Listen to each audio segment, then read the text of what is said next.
À Dakar, ce 26 juin 2025, le cinéma Pathé de Mermoz s'est transformé en espace d'engagement et d'inspiration. Le Forum des femmes leaders et de l'entrepreneuriat durable a rassemblé des actrices de changement venues de divers horizons. Cette première journée a mis en lumière un thème central, l'autonomisation des femmes et durabilité économique. Fondé pour offrir un espace de parole aux femmes, le forum veut briser les barrières qui freinent l'entrepreneuriat féminin en Afrique. La fondatrice revient sur l'ambition du FLEAD. Alors, on vise les institutions, les femmes, les jeunes, surtout les jeunes entrepreneurs qui, eux, ne savent pas par où passer exactement pour réussir leur projet. Nous les aidons, nous les accompagnons. Comme vous l'avez vu, il y a l'ADPME qui a été présente, il y a le ministère du Travail, le ministère de la Famille et des Solidarités également. Nous avons plusieurs institutions nationales comme internationales qui sont là pour montrer qu'ils ont les capacités d'accompagner ces jeunes-là et surtout ces jeunes femmes. Le but de ce forum n'est pas de rester sur le forum. Après le forum, il n'y a plus rien. Nous souhaitons avoir un suivi, vraiment être là pour ces entreprises-là. On a fait une exposition, vous pouvez le voir. On n'a pas pris plusieurs personnes, plusieurs entreprises. On a pris des entreprises au nombre de 12 pour que nous puissions faire le suivi avec ces entreprises-là après. On ne voulait pas remplir pour remplir. Il y a un suivi qui se fera entre cette édition et la prochaine édition.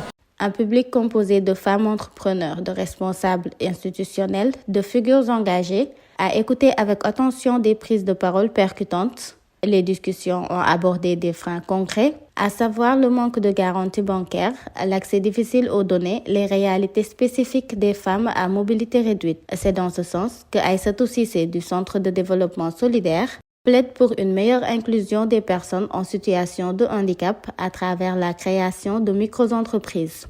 Il faut vraiment que les portes soient ouvertes à ces entrepreneurs-là. Elles sont vulnérables. Les personnes déficientes intellectuelles qui n'arrivent pas à avoir de travail, mais dont les familles créent des entreprises pour elles au sein de la structure familiale, devrait être un modèle que le Sénégal doit prendre à bras-le-corps. Les femmes en situation de handicap qui ne comprennent pas souvent, je paraphe un peu M. Kébé, il y a beaucoup de personnes qui ne comprennent pas les services de l'État. D'autres voix ont insisté sur la nécessité de donner la parole aux femmes, de les écouter réellement et de les intégrer au cercle de décision. Je pense qu'il faut donner la parole à ces femmes. Ça veut dire qu'aujourd'hui, il y a beaucoup de programmes qui sont mis en place, il y a beaucoup d'initiatives, mais peut-être qu'on devrait les remettre au centre, au cœur même du dispositif, pour qu'elles puissent elles-mêmes exprimer leurs besoins spécifiques. On parle à leur place, alors que réellement, on ne doit pas. On doit leur donner la parole et leur dire de quoi elles ont besoin. Je vous demande vraiment d'adresser ces deux messages très importants. Dans un premier temps, la première ligne, les gens, on doit pouvoir avoir accès à la tête comme tout le monde.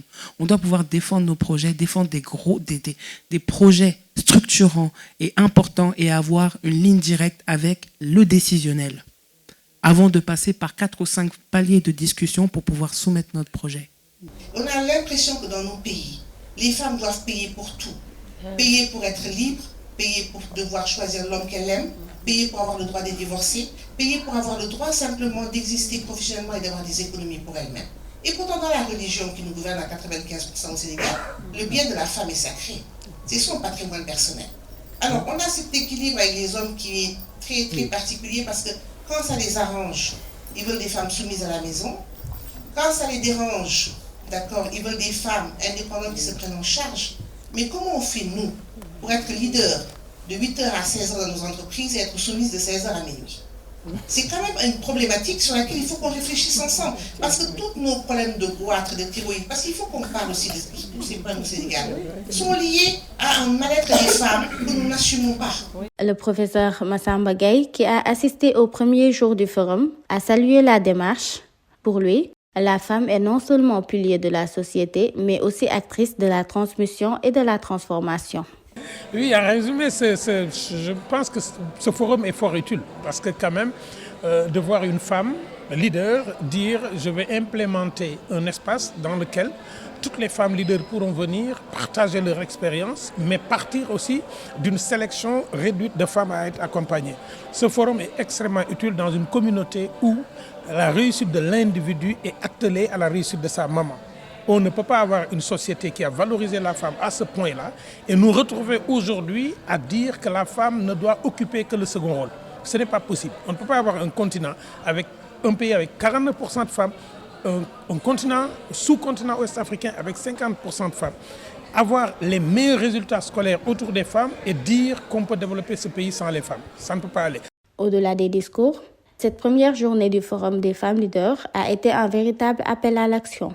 Les femmes présentes ont exprimé leur volonté de bâtir une société plus juste. Entre défis économiques, combat pour accès au financement et soif de reconnaissance, elles ont montré qu'elles ne veulent plus attendre. Elles veulent agir, influencer et réussir. Le forum se poursuit avec de nouvelles rencontres, des ateliers pratiques et des solutions à construire ensemble. Car l'autonomisation des femmes ne se limite pas à un slogan, c'est une nécessité, une urgence et un chemin collectif.